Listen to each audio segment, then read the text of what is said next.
ఆగా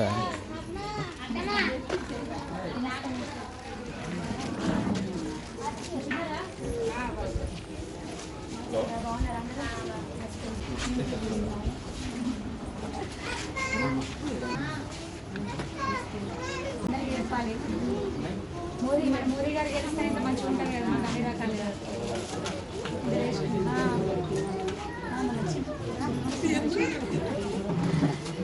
చెప్పింది మరి అందరికీ మోదీ గారు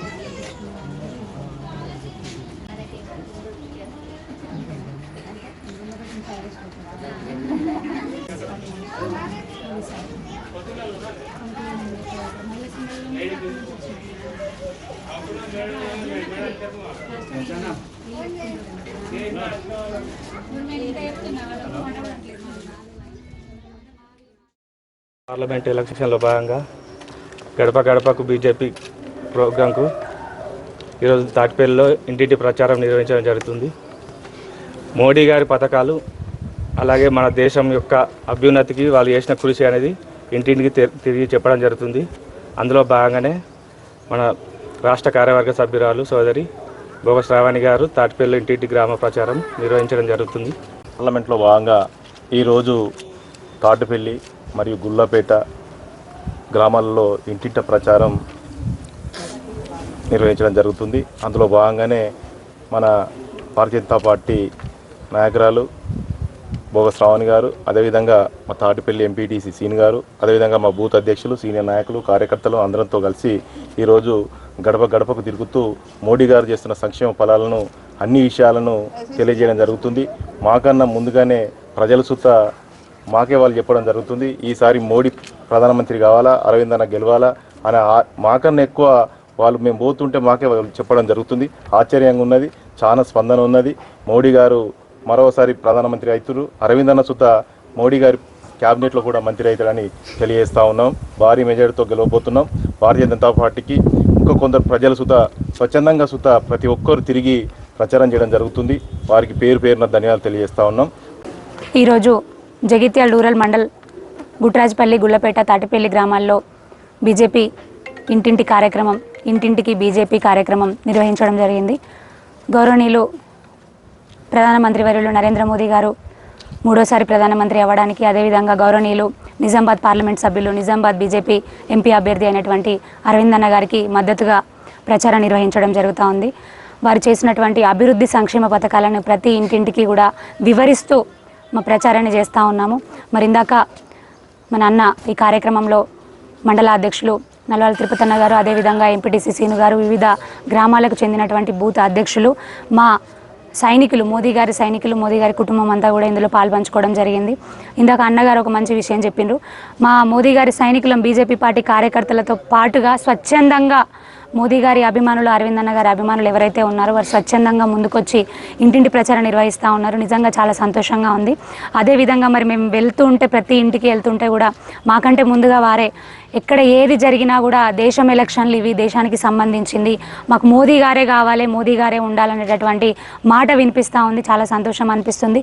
ఎందుకంటే వారి ఆధ్వర్యంలో జరుగుతున్నటువంటి సంక్షేమ పథకాలు, ఇంటింటికి ఫ్రీ రేషన్ బియ్యం కానివ్వండి, కరోనా అప్పుడు వ్యాక్సిన్లు కానివ్వండి, ఉచితంగా ఇచ్చే వ్యాక్సిన్లు కానివ్వండి, మహిళా సంఘాలలో రుణాలు కానివ్వండి, పీఎం విశ్వకర్మ లోన్లు 18 రకాల చేతి వృత్తుల వారికి అవి కానివ్వండి, ఇవి మాత్రమే కాకుండా పీఎంఈజీపీ రుణాలు, ఎవరైతే కోళ్ల ఫారాలు, డైరీ ఫారాలు, గొర్రెల యూనిట్లు, వివిధ రంగాల వాళ్ళు షాప్ పెట్టుకొని ఉపాధి పనులు చేసుకుంటామంటే వాళ్లకు కానివ్వండి రాయితీతో కూడినటువంటి రుణాలు వస్తూ ఉన్నాయి. చాలామంది పెట్టుకుంటున్నారు. కొంతమంది ఏంటంటే రాజకీయ కుట్రతోని మోదీ గారికి ఎక్కడ పేరు వస్తుందో, బీజేపీకి ఎక్కడ పేరు వస్తుందో అని కొన్ని గ్రామాల్లో తెలియకుండా పోయింది. అటువంటి గ్రామాలలో కూడా మేము అందరికీ తెలియజేస్తూ ఉన్నాము. ఎందుకంటే మోదీ గారు ఏ పని చేసినా పేద బలహీన వర్గాలు మంచిగా ఉండాలి, వాళ్ళు సంక్షేమంగా ఉండాలనేటటువంటి ఉద్దేశంతోనే అన్ని పథకాలు కూడా ప్రవేశపెడతారు. మరొక్కసారి జగిత్యాల నియోజకవర్గ ప్రజలందరినీ కూడా కోరుకుంటా ఉన్నాను, అన్ని వర్గాల వారిని, మహిళలను, రైతులను, యువకులను, పేద బడుగు బలహీన వర్గాలను, మేధావి వర్గాలను, అదేవిధంగా వివిధ వృత్తులు చేసే వాళ్ళను, అందరినీ కూడా ఒక్కటే దయచేసి కోరుకుంటా ఉన్నాను, అందరూ కూడా ఒకసారి ఆలోచించండి. అక్కడ మోదీ గారు ఉంటేనే, మోదీ గారు వచ్చిన తర్వాతనే మన దేశం ఎంత భద్రంగా ఉంది. ఇంతకు ముందైతే హైదరాబాద్లో ఎక్కడ చూసినా కూడా బాంబు పేలుళ్ళు కనిపిస్తూ ఉండేవి.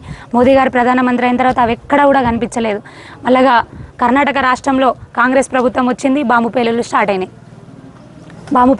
అయినాయి. మరి అక్కడ ఏం చేస్తున్నారట అంటే ముస్లింలందరినీ తీసుకొచ్చి బీసీలలో వేస్తున్నారట. బీసీలలో వేస్తే మనకేమవుతుంది అని అనుకున్నారు. వాళ్ళకే చదువులలో, వాళ్ళకే ఉద్యోగాలలో రిజర్వేషన్లన్నీ వాళ్ళకే ముట్ట చెప్తా ఉన్నారు. మరి ఇంతటి అన్యాయం ఎక్కడైనా ఉందా? మరి ఇవాళకి వాళ్ళ గుట్రాజపల్లె ఊరు పోతే రైతులందరూ కూడా చెప్తా ఉన్నారు, కళ్ళాలలో గొడవ చేస్తూ ఉన్నారు. కాంగ్రెస్ ప్రభుత్వం వచ్చిన తర్వాత తప్ప తాళ్ళు లేకుండా వరి కొంటాం, 500 బోనస్తో కొంటామన్నారు. అది కాదు కదా, కనీసం కొనే పరిస్థితి లేని పరిస్థితి అక్కడ కనిపిస్తూ ఉంది. గొడవ చేస్తే మేమందరం అక్కడికి వెళ్ళి ఇమీడియట్గా అడిషనల్ కలెక్టర్ గారితో మాట్లాడడం జరిగింది. ఇమీడియట్గా మా రైతుల సమస్యను తీర్చి గుట్రాజపల్లిలో బీట్లో ఉన్నటువంటి ధాన్యాన్ని ఇమీడియట్గా షిఫ్ట్ చేయండి అని వారిని అడగడం జరిగింది. మరి ఇక్కడ ఉన్నటువంటి నాయకులు లోకల్గా పోటీ చేస్తున్నటువంటి కాంగ్రెస్ పార్టీ అభ్యర్థి మరి మీరు ఏం చేస్తున్నారో నాకైతే అర్థమైతలేదు. ఎక్కడ చూసినా కూడా బీట్లలో వాటిలో ఎక్కడే ఉన్నాయి, మళ్ళీ కటింగ్లు జరుగుతూనే ఉన్నాయి, రైస్ మిల్లర్ల మోసాలు జరుగుతూనే ఉన్నాయి. అంటే అందరినీ రైస్ మిల్లర్లు కానీ కొంతమంది రైస్ మిల్లర్లు అయితే మరీ దోపిడీ చేసినటువంటి పరిస్థితి కనిపిస్తూ ఉంది. రైతుల కళ్ళల్లో కన్నీరే మిగులుతూ ఉంది. దయచేసి మరి అటువంటి పరిస్థితిని మీరు చూడండి. లోకల్ అభ్యర్థి అని మీరు చెప్పుకుంటా ఉన్నారు కదా, మరి మీరు ఏమైంది? సొంత నియోజకవర్గానికి మీరు ఏం చేస్తున్నట్టు? రైతులు బాధపడితే ఏం చేస్తున్నట్టు? దయచేసి అందరినీ కూడా కోరుతా ఉన్నాను, ప్రధాని నరేంద్ర మోదీ వర్యులు ఎక్కడికక్కడ కూడా రైతు సంక్షేమం కోసం, మహిళల సంక్షేమం కోసం, పేదల మధ్యతరగతి సంక్షేమం కోసం పాటుపడుతూనే ఉన్నారు, పథకాలు చేస్తూనే ఉన్నారు. మరి వండేవారు మనవారే అయి ఉన్నారు, ఇక్కడ వడ్డించే వాళ్ళు కూడా మనవాళ్ళు అయి ఉండాలి, మనవాళ్ళు కావాలి తప్పకుండా. అట్లయితేనే బంతిలో ఏ మూల కూర్చున్నా ఇంత ముద్ద దొరికే పరిస్థితి కనిపిస్తుంది. ఇది అన్ని విషయాలలో కూడా ఇది అప్లికేబుల్ అవుతుంది, అన్ని విషయాలలో కూడా ఇది అప్లికేబుల్ ఉంటుంది. దయచేసి అందరూ కూడా మే 13 సోమవారం రోజున పువ్వు గుర్తు, కమలం పువ్వు గుర్తు మీద ఓటు వేసి, మీ పవిత్రమైన ఓటును వేసి ప్రధాని నరేంద్ర మోదీ గారిని 3వసారి ప్రధానమంత్రిగా, అదేవిధంగా ధర్మపురి అరవింద్ అన్న గారిని 2వసారి ఎంపీగా గెలిపించి పార్లమెంటుకు పంపించగలరని మరొక్కసారి అందరినీ కూడా విన్నవించుకుంటూ, భారత్ మాతాకి జై.